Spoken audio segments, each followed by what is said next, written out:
Komisi Pemilihan Umum Provinsi Sumatera Utara sudah menetapkan 2 pasangan calon gubernur dan wakil gubernur Sumatera Utara. Mereka adalah pasangan Bobi Nasution Surya dan pasangan Edi Rahmayadi Hasan Basri Sagala. Pasangan Bobi Surya diusung oleh 10 partai politik, yakni Partai Gerindra, Golkar, Nasdem, Demokrat, PAN, PKB, PKS, Perindo, P3, dan PSI. Banyaknya dukungan dari partai politik, Bobi Surya memiliki 74 dari 100 kursi di DPRD Sumatera Utara. Sementara itu, pasangan Edi Rahmayadi Hasan Basri Sagala diusung 6 partai politik, yakni PDI Perjuangan, Hanura, Partai Buruh, Partai Gelora, Partai Umat, dan PKN. Pasangan ini didukung 26 dari 100 kursi di DPRD Sumatera Utara. Lalu, bagaimana kekuatan 2 pasangan calon gubernur dan wakil gubernur ini bertarung di Pilkada Sumut?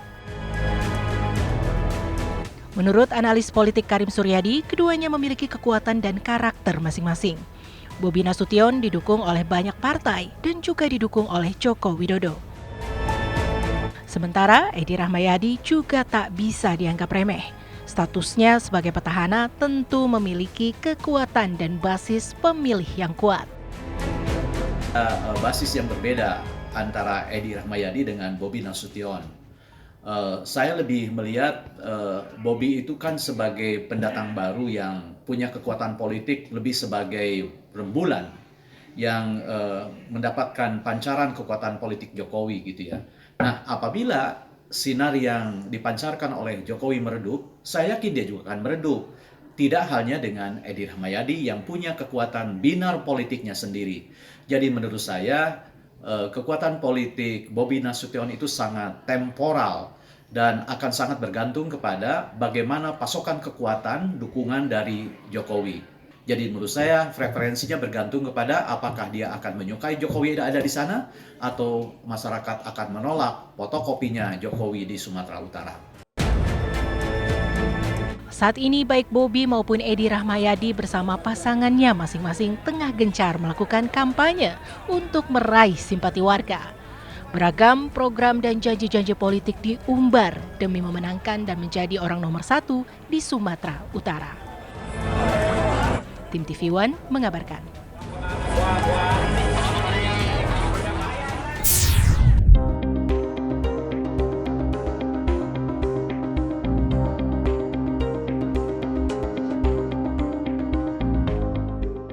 Siapa yang tidak mengenal Bobi Nasution, sang menantu Presiden Joko Widodo? Suami dari Kahiyang Ayu itu memiliki karir cemerlang di usianya yang masih tergolong muda. Jabatan Wali Kota Medan pernah dalam genggamannya. Bobi Nasution dan Aulia Rahman ditetapkan oleh KPU Kota Medan sebagai pemenang Pilkada Wali Kota Medan periode 2021 hingga 2024. Bobi Nasution Aulia Rahman memperoleh 393.327 suara, mengalahkan pasangan Ahyar Nasution Salman Al-Farizi 342.580 suara. Meskipun umurnya masih muda, pengalaman Bobi cukup mumpuni untuk memimpin Kota Medan. Segudang prestasi yang didapatnya ketika menjadi wali kota Medan bukan isapan jempol semata.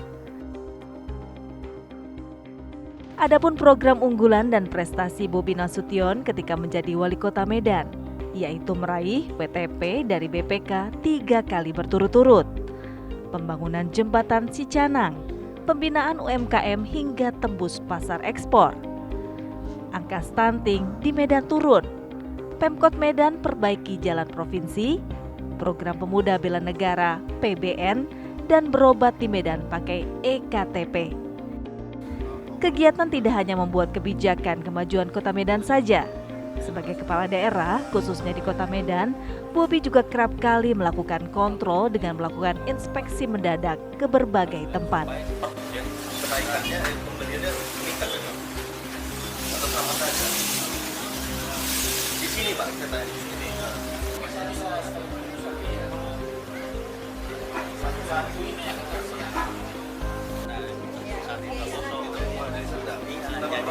Boleh. Untuk konsumen ya mereka identifikasi sulit juga Pak. Angkanya.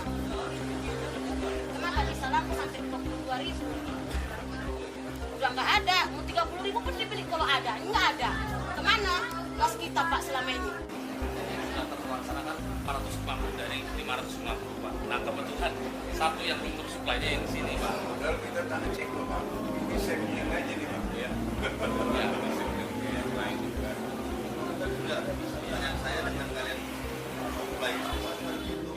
Di akhir jabatannya sebagai wali kota Medan, Bobi pun memberanikan diri untuk maju pilkada tahun 2024.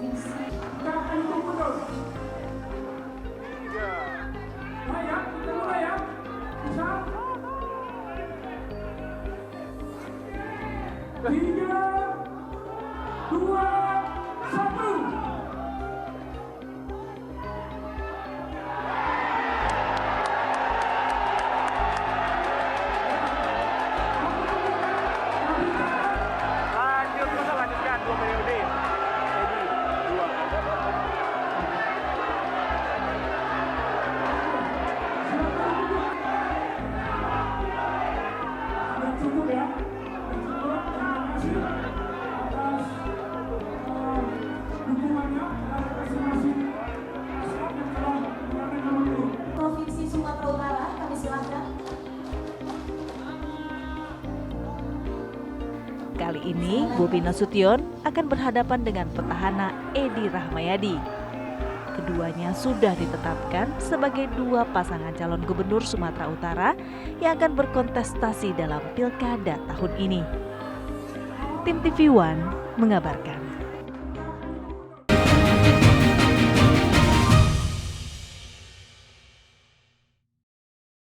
Terima kasih, saya sangat mengapresiasi ini ya, catatan demokrasi.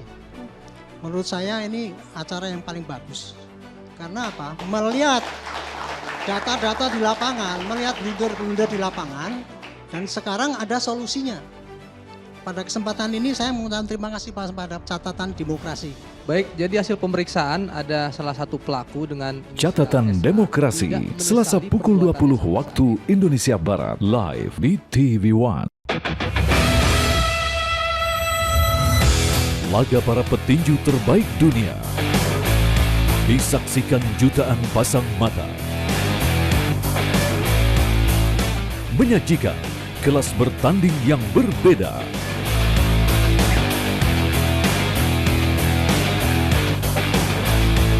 Saksikan Best World Boxing Sabtu dan Minggu jam 9 pagi hanya di TV One.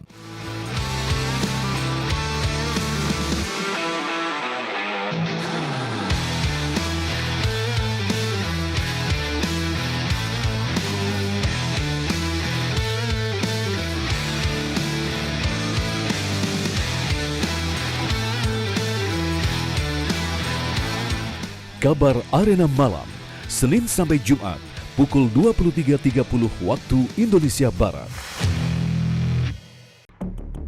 Februari yang lalu kalau nggak salah, di mana terjadi pembubaran Ya tidak dilibatkan. Dilibatkan, kan? Tidak, ini banyak undang-undang ini. Ustadz Ilmi sedikit, bagaimana Anda melihat ini Pak Ustadz ketika waktu yang sangat singkat kita bisa mensimplifikasi sekitar 70. Penampilannya sudah nggak setuju. Yang terus. Saksikan yang ini dua saja. sisi Itu di jika TV One. Informasi terpilih. 31 bayi prematur yang berasal dari Rumah Sakit Al-Shifa berhasil dievakuasi ke rumah sakit lainnya di Gaza bagian selatan Minggu waktu setempat. Akibatnya ada 6 kematian baru bayi-bayi prematur tersebut.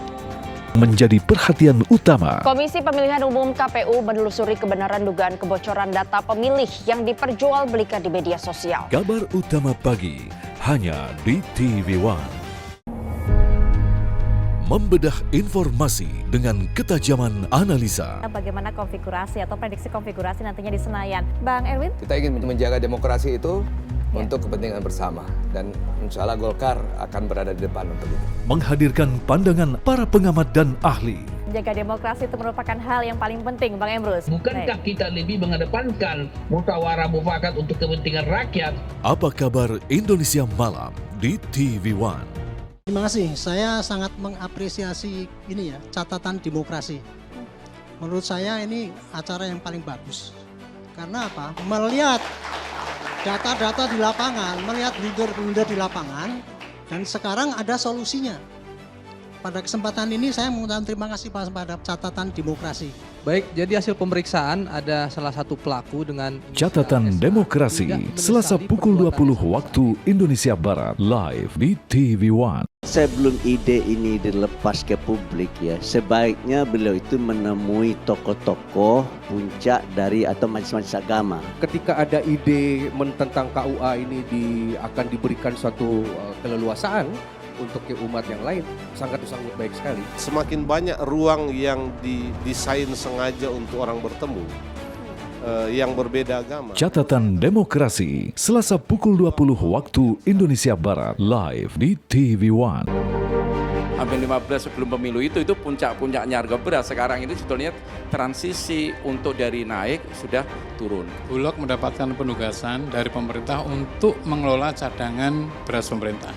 Nomor 1, kita mengutamakan produksi dalam negeri. Kemarin, sekitar 1 bulan lalu, ya, kita berikan untuk pasar induk beras Cipinang gelontoran 50.000 ton. Langsung. Saksikan Indonesia Business Forum live di TV One.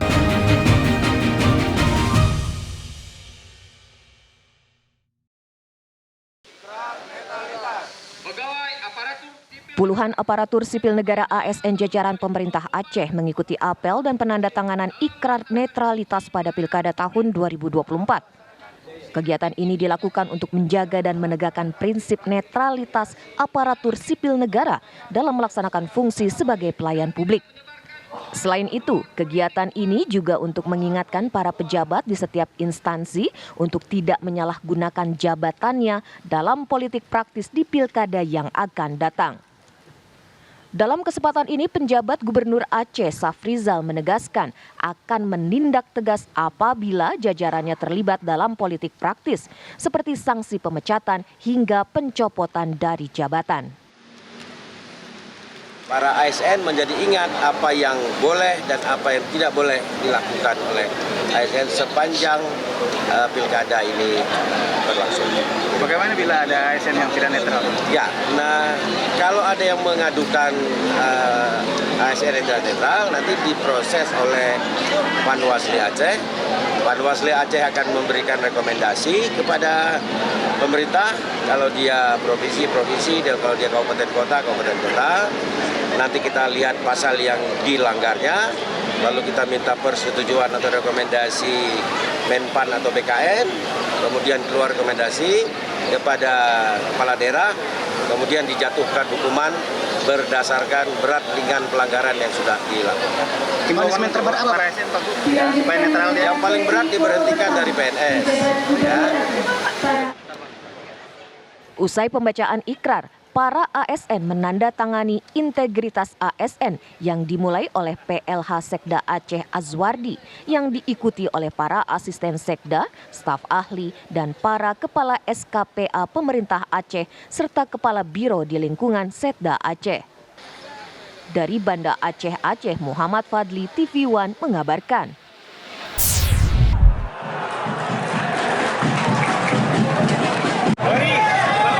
Calon Gubernur Sumatera Utara Edi Rahmayadi datang dan menonton langsung pertandingan PSMS Medan melawan Persikabo di Stadion Baharudin Siregar. Kedatangan pesaing Bobi Nasution di Pilkada Sumut ini mendapat sambutan positif dari warga yang juga ikut menonton sepak bola Liga 2 tersebut. Warga berbondong-bondong meminta foto kepada mantan Gubernur Sumatera Utara ini. Usai menonton pertandingan yang dimenangkan PSMS Medan dengan skor 4-1, Edi langsung bergegas meninggalkan lokasi. Namun saat di luar stadion, ia disambut oleh puluhan pedagang asongan yang menawarkan dagangannya. Ajudannya yang saat itu mendampingi Edi Rahmayadi melayani para pedagang.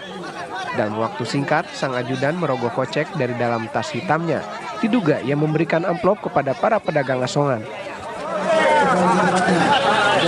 Belum ada keterangan dari pihak Bawaslu mengenai keterlibatan Edi Rahmayadi dalam pembagian uang kepada para pedagang. Apakah termasuk dalam politik uang atau tidak? Dari Deli Serdang, Sumatera Utara, Ahmad Sukri, TV One mengabarkan.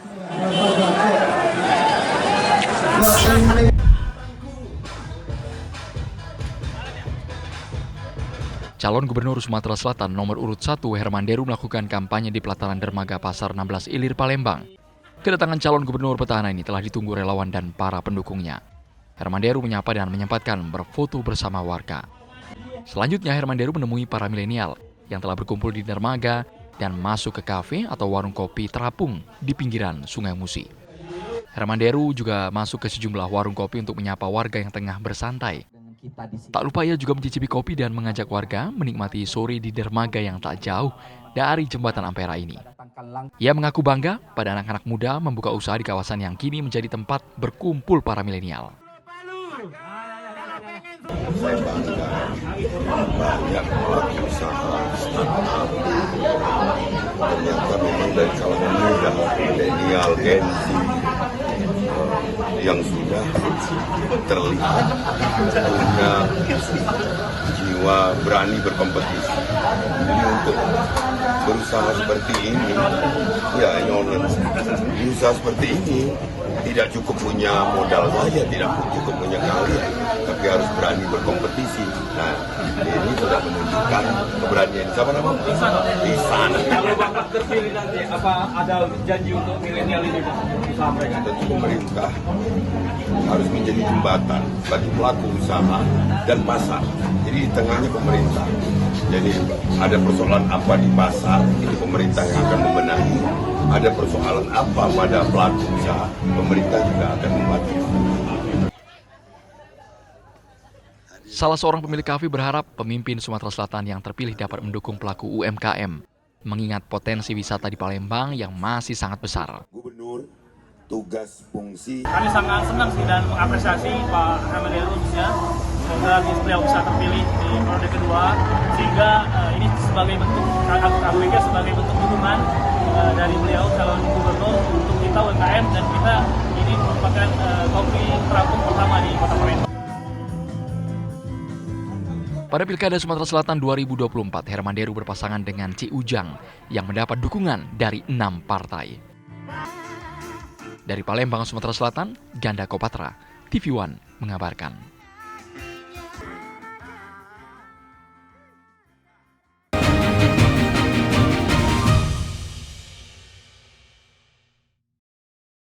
Terima kasih. Saya sangat mengapresiasi ini ya, catatan demokrasi. Menurut saya ini acara yang paling bagus. Karena apa? Melihat data-data di lapangan, melihat blunder-blunder di lapangan, dan sekarang ada solusinya. Pada kesempatan ini saya mengucapkan terima kasih pada catatan demokrasi. Baik, jadi hasil pemeriksaan ada salah satu pelaku dengan Catatan Demokrasi, Selasa pukul 20 waktu Indonesia Barat, live di TV One. Mengamati dinamika yang terjadi. Pemerintah ini sebenarnya siap jika pilkada menjadi September. Sebenarnya kan sudah berproses cukup lama ya. Pilihannya dua ya, apakah melalui penerbitan Perpu atau revisi undang-undang. Dan menegakkan nilai-nilai demokrasi. Lebih kepada substansi ya. Menggaungkan persatuan, kerukunan. Maka daripada itu Pak Prabowo selalu balik lagi. Jangan lupa hal terpenting ini adalah menaikkan kelas sumber daya manusia kita. Menuntaskan rasa ingin tahu publik. UKT di Institut Teknologi Bandung ini mendapat protes dari mahasiswa, bahkan disarankan menggunakan pinjaman online. Dengan jumlah bunga kurang lebih 20% per tahunnya. Obrolan ringan membangkitkan motivasi dan inspirasi. Seorang penyandang disabilitas daksa tangan ini viral di media sosial bersalaman dengan rektor dengan menggunakan kaki. Ya, caranya masing-masing untuk bangkit dan bisa sukses nantinya. Apa kabar Indonesia Siang di TV One? Selalu ada kabar yang menjadi perhatian utama. Meskipun proses penghitungan suara Pilpres 2024 masih berlangsung, sejumlah pemimpin negara tetangga dan negara sahabat mengucapkan selamat kepada Prabowo Subianto. Menjadi catatan penting bagi semua. Kasus perundungan di sekolah Binus Serpong yang melibatkan anak-anak sejumlah figur ternama berkembang cepat. Hari ini kami gelar perkara untuk peningkatan status dari penyelidikan ke Kabar utama di TV One. Membedah informasi dengan ketajaman analisa. Bagaimana konfigurasi atau prediksi konfigurasi nantinya di Senayan. Bang Erwin? Kita ingin menjaga demokrasi itu untuk kepentingan bersama. Dan insya Allah Golkar akan berada di depan untuk itu. Menghadirkan pandangan para pengamat dan ahli. Menjaga demokrasi itu merupakan hal yang paling penting, Bang Emrus. Bukankah kita lebih mengedepankan musyawarah mufakat untuk kepentingan rakyat? Apa kabar Indonesia Malam di TV One?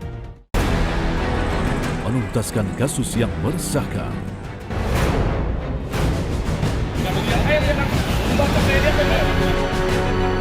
Memburu pelaku tindak kejahatan.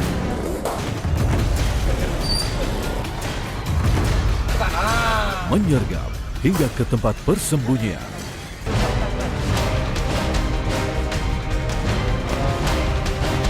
Buru sergap di TV One.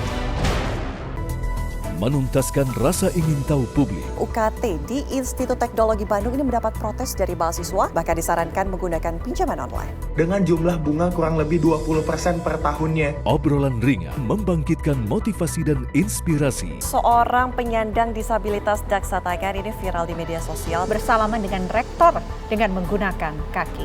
Punya caranya masing-masing untuk bangkit dan bisa sukses nantinya. Apa kabar Indonesia Siang di TV One?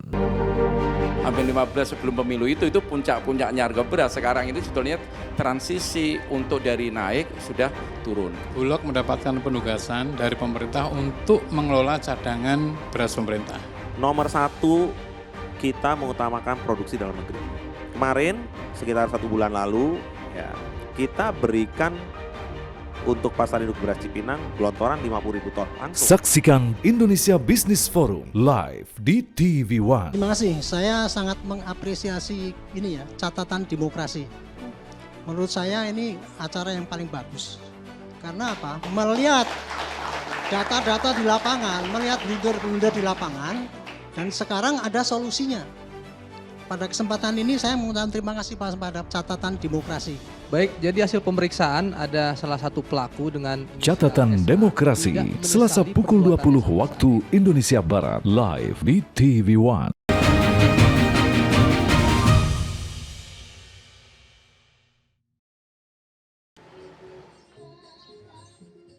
Bawaslu Kota Metro Lampung memanggil calon wakil wali kota Metro Lampung, Komaruzzaman, dan Kepala Dinas Sosial Amanto terkait adanya dugaan ketidaknetralan ASN di lingkup pemerintah Kota Metro Lampung. Kepala Dinas Sosial diduga mengajak warga untuk mendukung salah satu pasangan incumbent, yakni calon wali kota dan wakil wali kota Wahdi Komaru. Pemanggilan tersebut setelah adanya video viral di media sosial, di mana Komaruzzaman yang saat itu statusnya masih aktif sebagai wakil wali kota Metro dan sebagai bakal calon wakil wali kota diduga memanfaatkan kegiatan seremonial sosialisasi pembagian sembako. Dan saat itu Komaru meminta dukungan kepada masyarakat.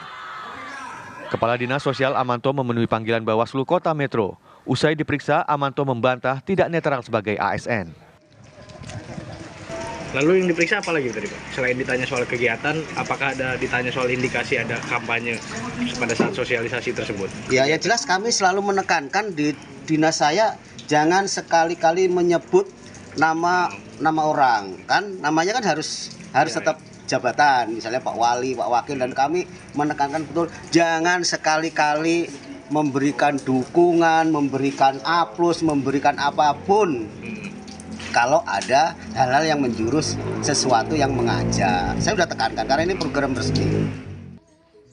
Sementara calon wakil wali kota Metro Komaruzzaman tidak datang memenuhi panggilan Bawaslu. Rangka-rangka viral itu lah, nggak ada lain ya. Terkait apa itu Pak? Hah? Terkait apa itu? Dugaan itu disebut dugaan pelanggaran ya Pak? Nggak tahu, belum menduga kan, masih dimintai keterangan. Yang jelas kita memanggil untuk memintai keterangan perihal video viral itu. Karena sampai hari ini nggak ada yang lapor. Kalau laporan nggak ada yang masuk? Nggak ada yang lapor. Cuma terkait viral aja? Nggak viral aja. Tapi kita ada kewajiban ini kan Bang mencari tahu kan? Kami, ya makanya kami mau meminta keterangan dari beliau. Ternyata beliau tidak hadir. Calon wakil wali kota Metro Komaruzzaman tidak bisa hadir dikarenakan ada kegiatan yang tidak bisa ditinggalkan dan akan dijadwalkan pemanggilan ulang. Dari Kota Metro Lampung, Pujiansyah, TV One mengabarkan.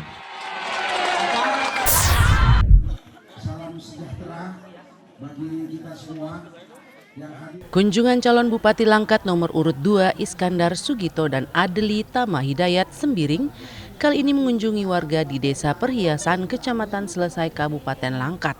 Ini saya, ya Bu. Dalam dialognya, warga meminta kepada pasangan yang diusung Partai Persatuan Pembangunan dan PKB ini untuk memperbaiki jalan di desa mereka yang sudah bertahun-tahun tidak pernah tersentuh pembangunan. Mohon pilihannya bisa, Bu. Bukan hanya itu, pasangan yang memiliki jargon Langkat Bisa ini juga diminta mengadakan fasilitas kesehatan yang layak serta pemerataan BPJS Kesehatan untuk seluruh masyarakat. Salam satu-satu yang sepanjang lama ya kan Pak. Menanggapi keluhan warga, bakal calon Bupati Langkat nomor urut 2 Iskandar Sugito mengatakan akan memenuhi semua aspirasi warga dan akan kembali lagi mengunjungi mereka setelah Pilkada 27 November mendatang. Mereka menyampaikan aspirasi agar kiranya bila nantinya mendapatkan amanah, jangan sampai lupa kepada mereka untuk datang kembali. Dan saya juga sudah menetapkan tanggal minggu ketiga Desember, saya akan kembali ke sana. Dan satu yang paling mereka memang sangat berharap bahwa jalan-jalan fasilitas di sana bisa, fasilitas jalan infrastrukturnya bisa diperbaiki. Itu aspirasi yang sangat kuat dari mereka. Bukan hanya itu, Iskandar Sugito juga menawarkan perubahan kepada warga agar jalanan serta fasilitas kesehatan mereka akan segera diperbaiki pemerintah Kabupaten Langkat saat ia terpilih nanti. Bahkan Iskandar Sugito yakin seluruh warga desa akan mendukung dan memilih mereka pada Pilkada mendatang. Dari Langkat, Sumatera Utara, Taufik Hidayat, TV One mengabarkan.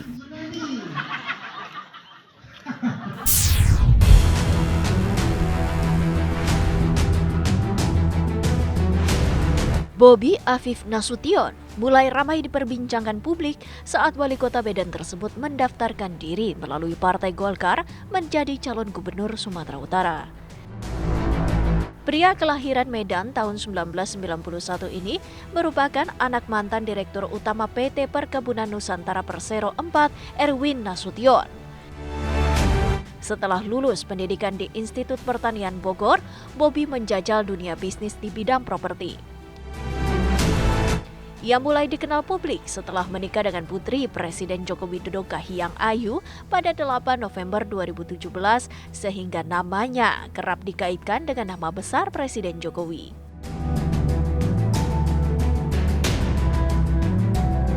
Setelah itu, Bobi berusaha mencari peruntungan di bidang politik. Karir politiknya dimulai ketika mendaftar ke PDI Perjuangan sebagai calon wali kota Medan berpasangan dengan Aulia Rahman, anggota DPRD Kota Medan.